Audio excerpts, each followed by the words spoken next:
What's up everybody, this is Danny, and this is that time of year again, and it's Apple iPhone time. And they released two different iPhones this year, the iPhone 6 and the iPhone 6 Plus.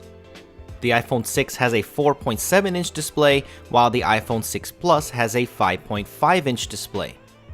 If you want to pick up an iPhone 6 for yourself, it'll be $199 with a 2-year contract, or the iPhone 6 Plus, which is $100 more at $299 with a 2-year contract. I have them both here for you in these minimalist boxes, which is weird. This is the first time they've never had any kind of cover art on the front, but I'm going to unbox both of them for you and kind of compare them. I got the 64GB version of the iPhone 6 Plus and the 128GB version of the iPhone 6. Let's use a little magic here and get into the boxes, and there are both of them right there. Both of these models are available in 3 different colors, but I opted for the space gray model on both. There's the 4.7-inch model right there, and here is the 5.5-inch version, the iPhone 6 Plus, which is pretty large, and I'll compare this to some of the other devices out there on the market later on in this video. If you want to know what other colors there are silver and gold models available with white fronts. So let's go ahead and take a look at the accessories. Same as last year, you get the ear pods with inline control. You also get a standard wall charger, and you also get a lightning cord. Or is it lightning cable? Anyway, there are packets inside both of these phones. As you can see, this is the iPhone 6 Plus. You get some info there and also your infamous Apple stickers. And you get the same here on the iPhone 6. You get the stickers and you get some info and your quick start guide. For some of you that enjoy the plastic coming off of here, let's take the plastic off. This time it is one long piece, so let's take that off of the front here. Alright, something kind of satisfying about that for some reason. It's the exact same here on the 6 Plus as well, all one piece of plastic, and we will take that off, and there is the 6 Plus. Now they are both ready to go. Now if you look at both of them, you can see there's a notable size difference here, but we'll get back to that later on. Let's get to the design language here on the brand new iPhone 6 versus the iPhone 5S. Besides the notable screen size changes, Apple has done away with the chamfered edge and have gone with the rounded design. Just like an Apple style, they have managed to make a much thinner phone with a lot of internal improvements. So let's take a closer hardware tour of the brand new iPhone 6. On the left hand side, you're going to find that familiar mute toggle switch, and you're going to find individual volume rocker switches there, which is very reminiscent of the iPod Touch 5th generation. On the bottom, you're going to find your 3.5mm headphone jack, your primary microphone, your lightning port, and also the speaker. Since the devices are much bigger this year, they moved the power button to the right hand side so you'll be able to get to it easier, and there you also find a SIM card tray. If you look up top, you will find absolutely nothing. Now, let's take a look at the top. You will find the same 720p FaceTime HD camera with the earpiece and your appropriate sensors. And on the bottom, you will find that same fingerprint system, Touch ID, right there in the home button. And if you look closely, you can see that the display does not sit flush, it actually pops out a little bit, and the display is rounded, so it makes a much better feel in the hand, especially when you're swiping through your home screens or navigating different menus. In this shot, you will find the 6 Plus eating the 6 for breakfast. It's such a big device. And up top, you will find the improved 8-megapixel camera with the single 2-tone flash. And those bands up top there are dedicated to NFC and antennas. And also, you will find the same band across the bottom. And design aesthetics-wise, I'm not quite sure about that. And another little gripe that people might have is the camera does protrude, and it does not sit flush just like the dummy models that we've seen, so I just wanted to show it to you right there. Both of these phones feel fantastic in the hand, they feel substantial, and the rounded edges with that aluminum build, it really feels good in the hand. So I'm going to go ahead and boot these up and talk about the specs a little bit. This is being powered by the new Apple 8.8 chip, and it also has 1GB of RAM for both phones. So the RAM has not changed in forever, and there's some graphics improvements underneath the hood. So they claim performance boosts all across the board, but I will reserve that until the full review. Apple is calling these new screens Retina HD, and I'll go over the resolution in just a second when I show you the screen quality. Now there is the Touch ID setup. It's exactly the same as it was on the iPhone 5S.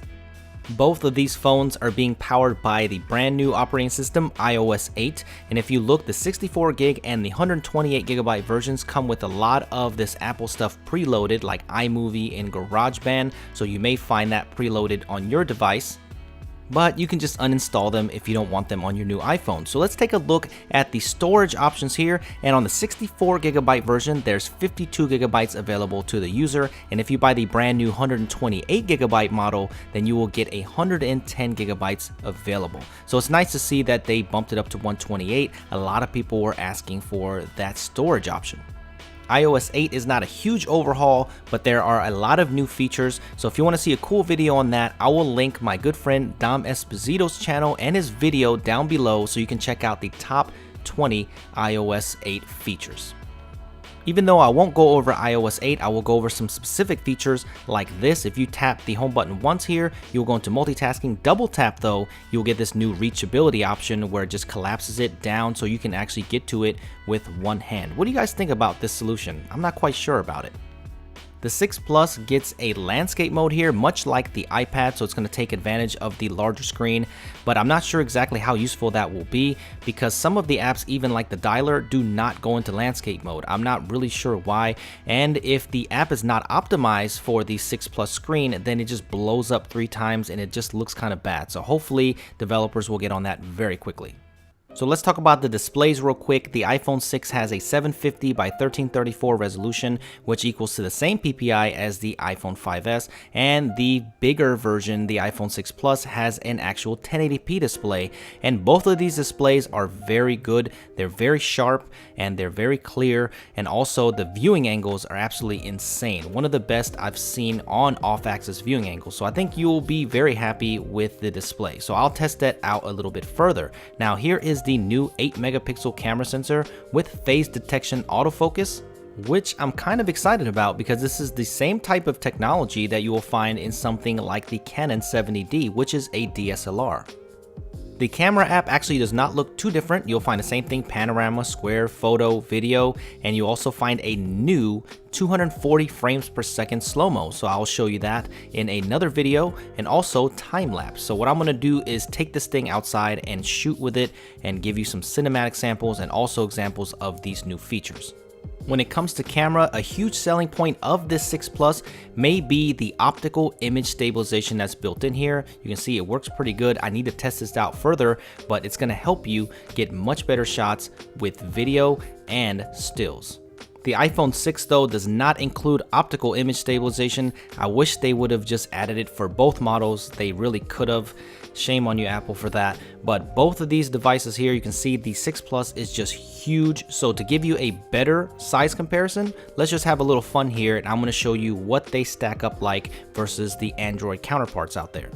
Most of you will probably want to know, how does the 5.5 inch version stack up to the Galaxy Note 3 and the upcoming Galaxy Note 4? I will get that and compare them in a future video, but you can see that the iPhone 6 is a little bit thinner, but man, the iPhone 6 5.5 or the Plus version is much taller than the Galaxy Note 3. Doesn't make any sense design-wise. Here is the iPhone 6 next to the HTC One M8, and we're also going to compare it to the iPhone 5S, and you can see it's much bigger than that. And also there is the Xiaomi Mi 4, which a lot of you don't even know what phone that is. And of course we have to compare it to the Samsung Galaxy S5 and the LG G3. And I guess we'll also bring in a OnePlus One. But the one thing that I wanted to show you was that the iPhone 6 Plus has a 5.5 inch display.